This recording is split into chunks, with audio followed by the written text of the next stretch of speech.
Hello and welcome to another episode of Brewery Towns, the podcast that talks about brewing beer throughout the country. In this episode, we head to the eastern Washington metropolis of Spokane. We will discuss its complex brewing history and the path it took to become one of the best beer cities in all of the Pacific Northwest. We forgot to mention this in the episode, but thank you to Nostalgia Magazine and the Spokesman Review for their free information on the history. As always, continue to like us on Facebook and Instagram to keep up with our latest episodes.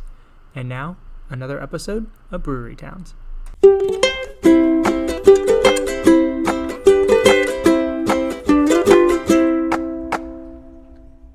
Welcome to another episode of Brewery Towns, the podcast that talks about brewing beer throughout the country. My name is Matt, and I am joined today by telephone with Nora and Mike. Hello. Hi. So today we are going to travel to Spokane, Washington. Have you guys ever been there? No, not. Never been out west. No. Have you? So you never been to Washington either? That is still out west. So Yeah, no, I'm not. So Nora, you're the only one I think who's been to Washington here. I haven't. I was only in Seattle. And an island off of Seattle, but that's it. Did you like it there? I did. I very much did. I thought I wouldn't, and I liked it a lot. So I feel like I would like it there too. After reading about Spokane, I think we would all like it there too. So Spokane is on the eastern side of Washington. Border. Oh, so it's not on the coast. It's on the border of Idaho, if I'm correct. Border of Idaho. Yeah, very close to Idaho. It's Coeur d'Alene, Idaho, if I'm correct. Yeah, it's a little resort town. Do you know of it? Yes. Wow, I don't know why. I know my U.S. geography very well. Wow. So it's about 4 hours from Seattle. It's about 2 hours from Canada. And what would you say, maybe like an hour from Coeur d'Alene? I have no clue. I know it's very close, though. Yeah. Okay. Yeah. It's really nice out there. It's at the foothills of the Rocky Mountains. Be a really nice place to vacation. Pretty big town. We're talking about 225,000 people. That's kind of like, what would you say, like Pittsburgh? I know my geography very well. I do not know my population size. Yeah, I don't know how big is Reading. I can't even tell you. Yeah, Reading's only like 100,000. Oh, okay. So almost, it's like double. Yeah, double that. So like a strand town. Yeah, so it's a significant town, second largest in Washington. And its nickname is the Lilac City. We always like to kind of do the nicknames here. And I don't know why. I think they just planted a lot of lilacs. And it's known for the birthplace of Father's Day. Oh. Yeah. Now, do you know the history of Father's Day? No. I know Mother's Day started in Philadelphia. Did it really? I don't know why that started either. Yeah. And you guys, I never asked, where are you guys calling in from? We're calling in from Berwyn, Pennsylvania, which is part of the main line of the Philadelphia area, I guess you'd say. I would say so. So we live like half hour from Philadelphia, the actual city. Yeah, I did not know that about Mother's Day. Yeah, I remember seeing a plaque outside City Hall about it. Huh. Well, yeah. Father's Day, it originated from a West Virginia mining accident. And they had a big ceremony for all the guys that died. So someone in Spokane was like, we should do this for everyone, because my father was a Civil War vet and he raised 6 children on his own. So in 1909, she proposed this, but it wasn't passed into law until 1972. It was like 50. That took a while. Yeah, 50 years after Mother's Day, I think, or even longer. Wow. Yeah. And then we always like to do a hometown person. And this guy, I'm gonna have you guess it. If you listen to Christmas music, he might be your favorite artist. Bing Crosby. Bing Crosby. Good guess. Oh, okay. Yep, hometown Spokane, Washington, and that'll come up a little bit later. Okay, founding. It was founded in 1873, and it was named after the Spokane tribe who lived in the area, and the Spokane name means children of the sun. And so, founded in 1873, they built Fort Spokane to promote settlement. And in 1880, they did that with a lot of cities back then. And then a year later, the Northern Pacific Railway came and the brewery started. Okay, so usually we go chronologically. This one we're going to jump forward and backwards, so let me know if you're confused, because I'm probably confused too. Okay. But we'll just get through it. We're going to talk about two of the big breweries in the pre-Prohibition era. Okay, so the first one was Spokane Brewing and Malting Company. It was founded in 1900, and it was led by this guy named Charles Thies, and remember that name. It produced Gilt Top, and I like their tagline for Gilt Top: perfectly pure, purely perfect. What are they called? Gilt Top? Gilt, G-I-L-T. So not like guilty, like you're framed, but I don't know where guilt comes from. No. Okay. But it was perfectly pure, purely perfect. Wow. I just really like that. Okay, so it was founded because it merged two early breweries, so this is where we're going to rewind a little bit. One of them was Henko Brewery, founded in 1886, and the other one was New York Brewery, founded the same year. And, Nora, you're going to love this. The owner of New York Brewery, Rudolph Gorkow, he put a local advertisement in the newspaper for a spouse. And he actually described himself as broken down in health. So Helene Edmonds, who was 22, answered his call, and he was 61 at the time. Oh. So the whole thing played out in local papers. He put an advertisement in, and then everyone knew that she went to marry him. But they actually divorced after 9 months because of a systematic course of neglect. Those are Helene's words. She neglected him? No, he neglected her. Oh, So I thought you were getting towards elder abuse here. No. I would still imagine that you would get a call on this guy to go check up on him. Probably. But he had an illegitimate son out of wedlock. Ooh. And he actually sued his estate. And before this, illegitimate children did not have the same rights as, normal children. And because of this son that sued, it actually led to a nationwide ruling that children out of wedlock have the same rights as children. I don't know, what do you call like normal children? Children out of love? Yeah, marriage? I don't know. Yeah, legitimate children. Yeah, but this illegitimate. Yeah. But this owner, because of his actions, led to that ruling, which is kind of interesting. Okay, so we have Henko Brewery, New York Brewery. They both merged to form Spokane Brewing, and they actually added another brewery called Gallon Burke Brewing in 1902. And the head brewer, Bernhard Schade, I'm assuming he's German. When they merged, he left to form his own brewery, Schade Brewing, in the same year, 1902. And his building was a replication of a traditional European brewery. And so at this time, you have Schade Brewing and you have Spokane Brewing, and then you have one last one, Heber Brewing and Malting Company. So a lot of these breweries, they actually did their own malting too. This one was owned by John Heber, and he was named as one of the most successful brewers in the West. So this was a big time place. It used mineral water from the nearby Minnehaha Park. And and the water department, so a lot of the cities that were early on, they didn't have enough water to support one brewery, much less 3 breweries. That makes sense. But the water department in Spokane was one of the best on the West Coast. And then another interesting story came from this. In 1905, an investment group led by Charles Thies, the guy who was in Spokane Brewing and Malting's investment group, they actually took over this brewery. However, Thies signed a contract not to start another brewery within 150 miles of Spokane because they didn't want competition.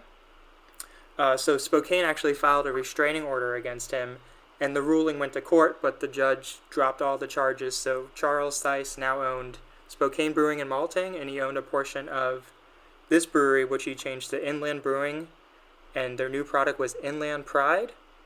And their new employee, their new bookkeeper, was Harry Crosby, Bing's father. That's where the connection is. Okay. See, it comes full circle. Mike, remember? Yeah. It comes full circle. Okay, so when Prohibition hit, the city was actually prospering. It increased in population from 65,000 at the turn of the century to over 100,000 in 1910. And a lot of the men were just single. they were working in the mines, and then they just lived in Spokane. So because of this, there was a lot of demand for beer because they would work in the mines, and then they would come back to the city, and they would just want to drink and participate in other vices. So Carry on. Yeah. They would carry on. Yes. So a fierce rivalry ensued. Schade began increasing production, but then Spokane responded by creating a bottling plant so they can now sell directly to the customer. And they trimmed their barrel price by 50 cents. And then Schade reacted by trimming their price by $1. So it's like the opposite of price gauging or gouging. They're not gauging any prices, they're gouging it. So like the opposite of what's happening like on Amazon right now. Right. I don't know how they were making money if their business plan was just to have the cheapest product, but. And how much do you think the product went for back then? Like how much was like a beer? Yeah. I don't know. I would say like a quarter. I don't know. Yeah. Nothing. I feel like even a quarter would be expensive. Yeah, and if you're cutting it by 50%, then you're even lower. But yeah. So they were going strong, but then Prohibition came to Washington in 1916, 4 years before national prohibition, and all the breweries ceased. So if you remember Bernhard Schade, his brewery, when Prohibition hit, he made near beer, which was this like shitty concoction of like 0.05 alcohol. In addition to that, he also taught the locals how to homebrew the company's recipe, which is kind of interesting. Oh, with alcohol in it. With the alcohol in it, yeah, because homebrewing was still legal at the time. You just couldn't brew and distribute. Yeah. Okay. So Bernhard, I don't know if he was in ill health, and that's why he taught other people his company's recipe, because in 1921 he died by suicide. Oh. Yeah. So Inland Brewing, if you remember, that's one of the other breweries. They also made near beer, and then they also made pickles and vinegar. Ooh, So right up my alley. You like pickles? Oh, yeah. What's your favorite kind? I do not care for pickles. I hate pickles too. Either love or hate them, I think. Yeah. You are a pickle guy, or you aren't. He's not. Yeah, I like when you get the Chick-fil-A and they just give you like you don't get it at the Chick-fil-A, but it's for a fundraiser. They always have the pickles on their sandwiches. They never have no pickle options. It just bothers me. I agree. Agreed, right? Back when I was eating chicken, I would ask for extra pickles. Sick. Real sick. Yep. Now, have you ever had a pickle beer? No, I've had a pickleback shot. Well, people in the Texas area are all the craze for this pickle beer that's been going around, and that now they have a spicy pickle beer. Oh wow! I don't think not for I. Not for you guys, no. I feel like people who do like pickles are really crazy about the spicy pickles, though. Yeah. These people that are into pickles, they are fierce. Yes, they are. Yes, they are. Okay, so we have... It's a passion. It is a passion. Pickle passion. We have Schade, who killed himself, so that company was closed. We have Inland, who was making beer and pickles. And then Spokane, the other brewery, was producing a low-alcohol knockoff called Gilt Top-O. So not Gilt anymore, Gilt Top-O. And I wrote a note down here. I feel like this is something you would find in Aldi. Just like an off-brand, like just one letter off. Yeah. Like, what's the brand we buy at Aldi? Clancy's. And what is that? Clancy's is like a knockoff, I'd say, of like Lay's. Oh, okay. So that's all their like potato chips. Clancy's. Ah. Clancy's. Yeah. I know. Who knew? Yep. Who knew? Okay, so Prohibition ended in 1933, and so these breweries got back to action.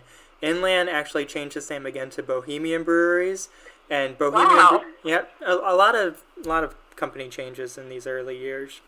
And Bohemian Breweries, they actually own several breweries. It was kind of like a big company, and they started to make Bohemian Club and Champagne Velvet. Oh, I don't know what Champagne Velvet sounds interesting. Bohemian Brewery sounds like a brewery that would be present day. It sounds like a hip brewery. Yeah. So we have Bohemian, and then we also had one called Golden Age Brewery. And this was in the old Schade brewing space. and they claimed to make the beer that made Milwaukee jealous, because Milwaukee was a big beer city. So that was a big claim. Apparently, it wasn't true because they closed a few years later, and they sold their company to Bohemian. Uh-huh. So we have one more brewery that came up. It's called Goetz, Goetz, Goetz Brewery. Started right after Prohibition. The owners, Harry Goetz and Emil Sick. And Emil Sick, they had the Sick family. The Sick family had operations in Canada and Seattle, so they came to Spokane to get in on this brewery. But they actually left soon after to go to San Francisco and start a brewery there. Yeah. So, let's see, Goetz closed, and then they actually merged with Spokane Brewing and Malting, which was still going on. So now we have Bohemian and Spokane Brewing and Malting. And they started to make up product. All their products were 3.2% beer because they said that anything stronger was just for intoxication, which is absolutely true. And anything less was not popular because it didn't get you intoxicated. Okay. So they thought it was more of an experience, a little bit. Like they didn't want you to get drunk from it. You were just supposed to appreciate it for what it was. I guess. I guess. Yeah. Really, really bizarre and twisted. I think the opposite of what people think of breweries now. I think. And very specific, 3.2. Mm-hmm. Well, that number. There must have been something with that number because in Oklahoma, all the beer at Walmart had to be 3.2% until very recently. Wow. Okay, interesting. Yeah. Yeah, I do believe Yuengling is 3.2% as well. Is it really? I could be wrong on that. Let me go to the old Google to I would say it's like 4.1. I think it's pretty low. I don't know if it's in the threes. What do you think? It could, maybe back in the day it could have been because that's an also really old brewery. So maybe that 3.2 was common. Yeah. Well, we'll look into it and report back to you. Well, it sounds like you guys might want to research an episode on Pottsville, PA. Oh, yeah. Easily confused with my hometown of Pottstown, PA. I wonder if it's named after the same person. John Potts is Pottstown. 4.4%. Oh, 4.4. You have your answer. Yuengling is 4.4. But if you would have bought Yuengling in Oklahoma, it would have been 3.2 in the Walmart. Wow. Yeah. That's probably why they didn't sell it there. What was that? They probably didn't sell it there. Yeah, well, I'm saying if it was sold there, but they sold Miller Lite, and they had to make specific Miller Lite to sell in those stores, so it's really bizarre. Oh, wow. I know. Unless it was a farce. What? Unless it was a farce, the label just said that. But, that could be. That could be. Yeah. Okay, so let's remember where we're at here. We have we have Bohemian Breweries, we have Spokane Brewing and Malting, and then that's it. And now Sick Spokane Brewery comes around. So the Sick family came back, and they actually bought the Spokane Brewing and Malting, and they pulled Gilt Top. They said no more. So the brewery became one of their companies as well. So you have 2 breweries in this area, but none of them are very local. And so the 2 breweries came under fire from the Federal Trade Commission because they were agreeing to raise the prices of their products because they were the only beer that most people could get in town. So no reproduction. So one might say they had a monopoly on the market. Yeah, number 1. I was waiting for it. The buzzword. So in my notes here, I say no reproductions, but I think I meant no repercussions. And their practice continued until Sick Spokane Brewery closed in 1963. Bohemian also sold out to Atlantic Brewing Company in Chicago around the same time, and the brand lasted a little bit longer with a brewery in Portland. But in the 50s, 60s, and 70s, this is when the Budweisers and the Miller Lights, they really started to take over the scene. That's why all of our parents, that's all they really drank. Yeah, that's all they know. Yeah, real sick. Okay, so we're going to fast forward to modern day. So we're going to do this in 2 waves. The first wave started in 1989 with Fort Spokane Brewing. They were located in an old brick hotel in downtown. And they were going really good until 2001 when 6 batches were brewed incorrectly because they used baker's yeast instead of brewer's yeast. And just these 6 bad batches, it forced them to close. Wow. So really unfortunate. So you said they were doing good, or were they surviving?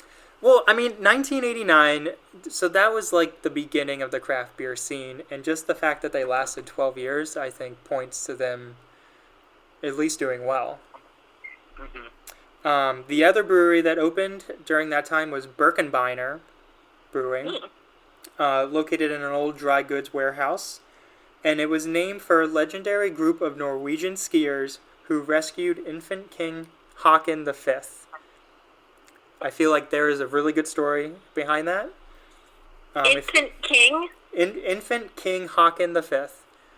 Okay. So I don't know. I didn't look up much more than that. But that would be. It sounds like an interesting story. And so Birkenbeiner means birch binding, which I think refers to the skis that they. When it's like Balto, but with an infant king and not with like medicine. And they closed. They closed in 2000. So the first. Oh, okay. Not. Yeah. Okay. So we see that a lot with these craft breweries that opened in the 80s and 90s. They were a lot of people say they were ahead of their time. So they set the scene for others, but as a result, a lot of them closed up. Yeah, they didn't last. They did not. Till present. Yeah. Okay, so second wave. So all of these places are still open that we're going to talk about, and they have a very strong brewing scene now. So we're going to start with Steam Plant Brewing Company, founded in 1999, located in an old water power plant. And for the history buffs out there, it received the National Preservation Honor Award, which is pretty cool. And for each brewery, I like to highlight a product, and then the rating after it is going to be the rating that is on Untappd. So the beer that they make that I wanted to give a shout out to is Double Stack Stout, and they got a 4.02. Anything over 4 means it's pretty good. What's the highest that Untappd goes? To 5. It goes 0 to 5. Okay. And so most of the beers I would say are around 3.25 to about 4. So moving on here, the next brewery that came around was Northern Lights. It was actually founded before Steam Plant, but it relocated to Spokane in 2002. And the beer I wanted to highlight is Hooptown Hopped Up Golden Ale, 3.53. And proceeds from this beer went to a project to rebuild and enhance basketball courts in the city. Oh. Yeah, pretty cool. So that's the name. What does it say it again? Hooptown Hopped Up Golden Ale. Nice. Yeah. Big basketball town. You guys know what college is in Spokane? Gonzaga University. I was going to say that, but I thought they were in Arizona. Yeah, no. Quite different. Now. They had the guy with the mustache. Like 10 years ago? Yeah. Adam something? Yeah, they had the mustache. I know exactly. He played against J.J. Redick. That's what I remember about him.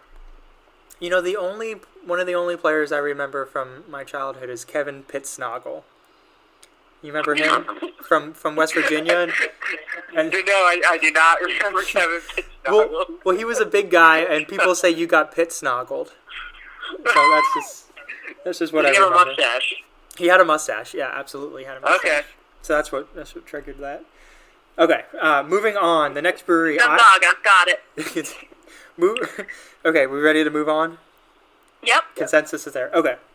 Iron Goat. So those were the two early ones. Iron Goat started this next wave. They were founded in 2012 in an old mechanics school. And Iron Goat, it's actually named after a statue at the 1974 World Expo that was in Spokane. And this statue was of an iron goat, and it had a vacuum in its mouth, so it was promoting not littering. And so you could put your trash in there, and it would, like, suck it up. Oh. Really weird. But going off that, the beer that I have down here is Garbage Pail Ale. Okay. You know, and kind of because it was a vacuum in the mouth. Got 3.64 on Untappd. The next brewery, we're going to go rapid fire now, came in 2013.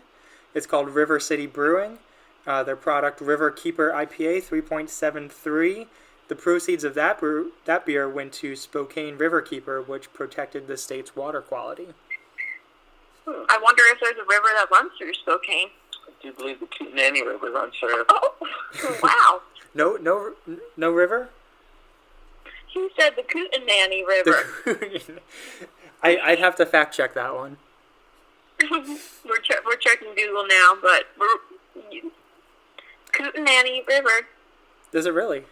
Is that a real place? It's a real river. It looks like it runs through British Columbia, Montana, Idaho. Oh, so pretty close. Yeah. Okay, so 2014, another brewery came around, Perry Street Brewing. It was founded 2014, like I said. Kumquat IPA, 3.98. Ooh. And Perry Street actually has one of only 2 Great American Beer Festival medals from Spokane. And Great American Beer Festival is the big one in Denver every year that a lot of the breweries go to. And the one that won that was the PSB Session IPL. I think that stands for India Pale Lager. And they won it in 2016 in the Session category. So good for them. Well, I know what you'll be doing when you move to Denver. Now I know why you're moving there. Well, you know, we went there last year just to go for a weekend, and we actually went the weekend of this. So all the breweries were pretty crowded, and everyone was talking about the festival. And in the one that we went, this guy was wearing a Sly Fox shirt. Oh. So I got super excited. I was like, "Oh my God, do you work there? Like, I'm from right by there." And he was like, "No, I just have the shirt." No. I was like, "Okay, bro." But So can anyone go to the fest? Like, can you go? Like, is it open or is it just judges only? Yep, you can go. It's Friday, Saturday, Sunday. You want to go Friday to get the VIP tickets because usually a lot of the good beer sells out quickly.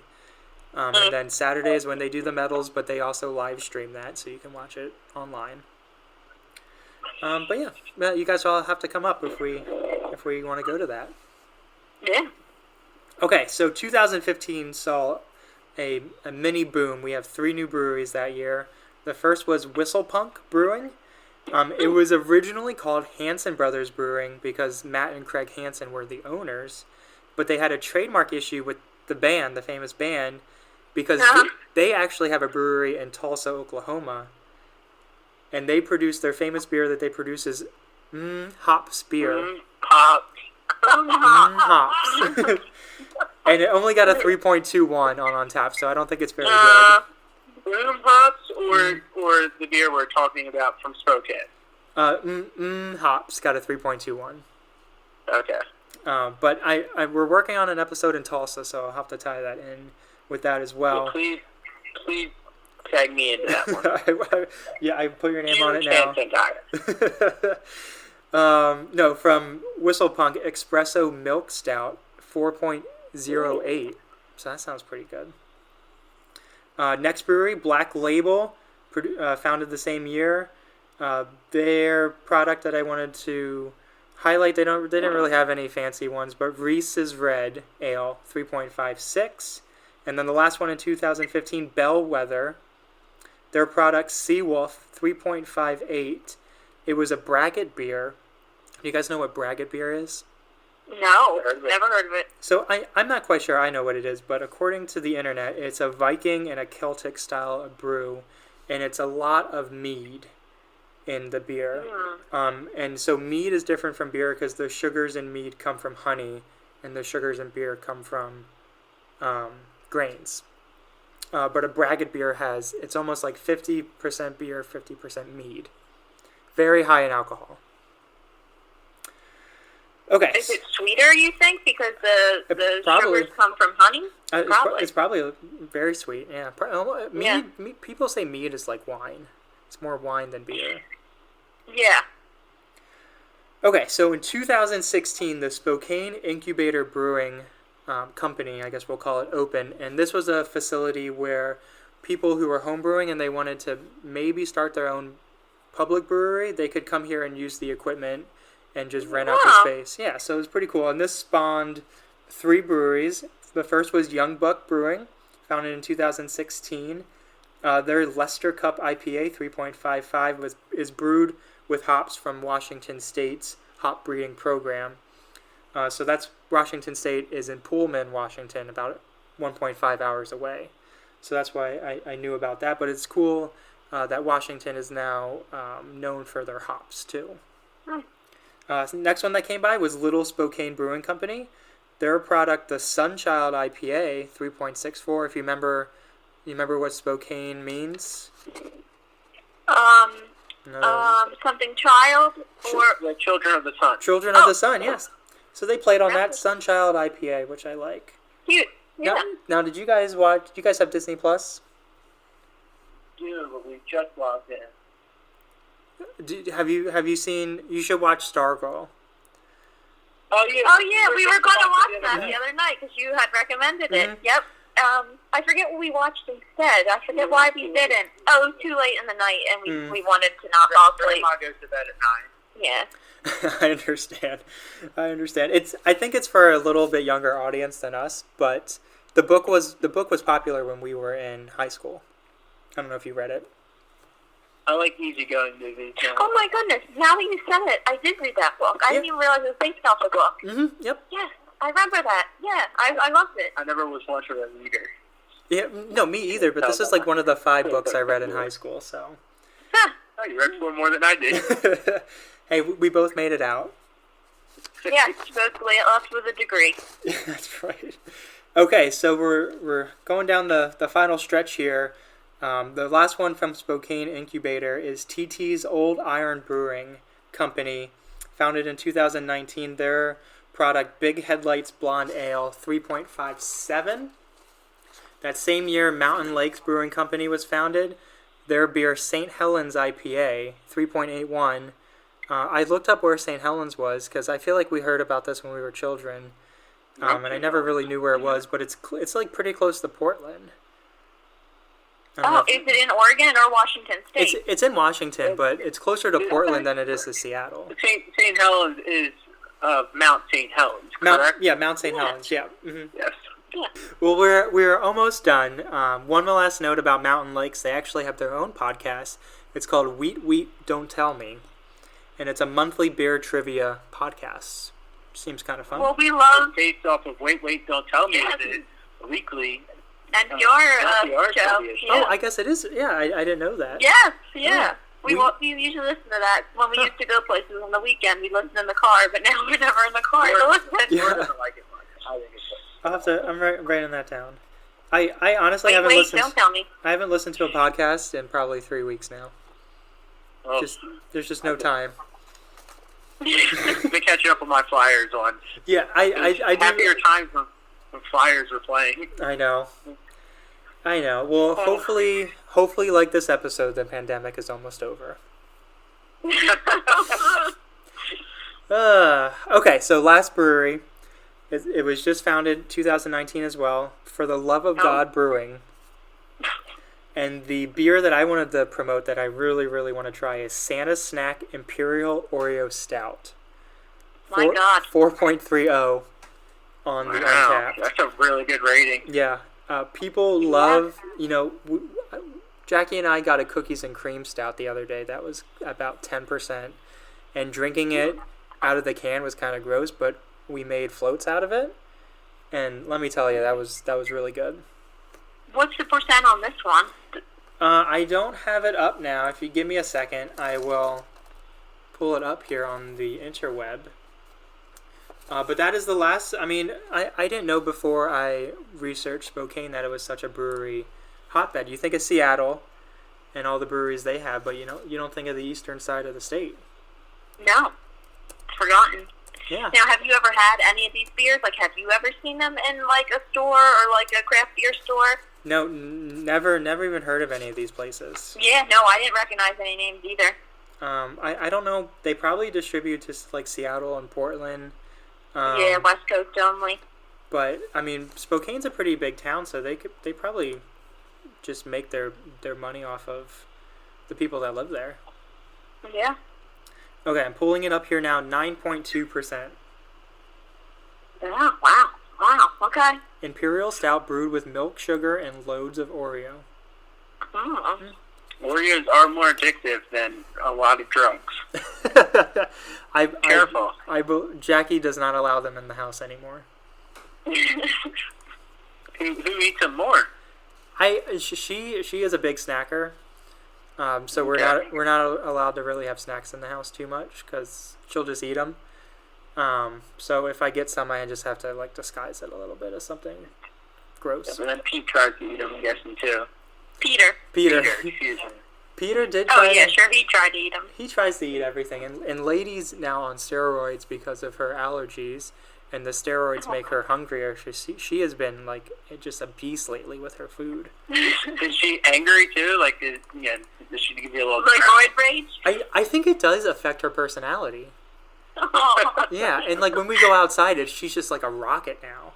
So I know. I know. Well, thank you guys for joining for this episode. I hope you enjoyed it. Yeah, thank you. I really didn't know what city you were going to throw at us, so it was a surprise. We'll have to get you guys back on. All right. Okay. Well, thank you, Doy. You're welcome. Yeah, thanks for hosting. You're welcome. And that was another episode of Brewery Towns.